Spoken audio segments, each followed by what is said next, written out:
ইদা সাকাতাত লুকমাতু আহাদিকুম, আল্লাহর নবী বলেন যখন তোমাদের কোনো খাবারের লোকমা জমিনের মধ্যে পড়ে যায়, যে খাবারটা জমিনের মধ্যে পড়ে গেল, আল্লাহর নবী বলেন সেই জন্য খাবারটা উঠিয়ে নেয়। ওয়ালিয়ুমি কানহাল আসা, খাবারের মধ্যে যে ময়লা লাগলো সেটা যেন ধুয়ে ফেলে। ওয়াল ইয়াকুলহা, এরপরে সে যেন তা খেয়ে ফেলে। আল্লাহর নবী বলেন ওয়ালা ইয়াদাহা লিশাইতান, যে খাবার পড়ে যায় ওই খাবার তোমরা শয়তানের জন্য নিচে রেখে দিবে না। নবী বলেন লা তাদরুনা ফি আইয়ি তুআমিকুম, তোমরা জানো না খাবারের কোন অংশে আল্লাহ পাক বরকত রেখেছেন।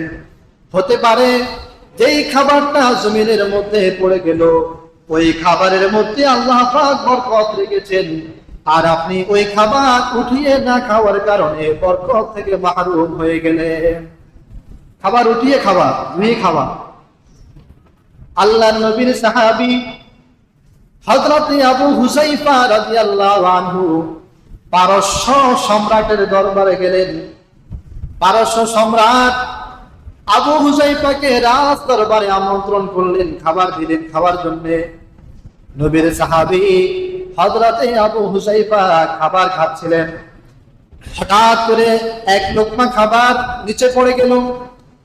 সাথে সাথেই নবীর সাহাবী আবু হুযায়ফা ওই খাবার উঠিয়ে ধুয়ে আবার খেয়ে ফেললেন।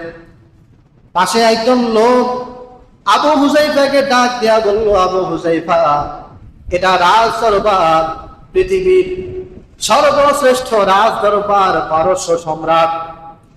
এখানে যদি নিচ থেকে খাবার উঠিয়ে আবার খাওয়া হয় তাহলে এটা রাজ দরবারের জন্য মানহানিকর।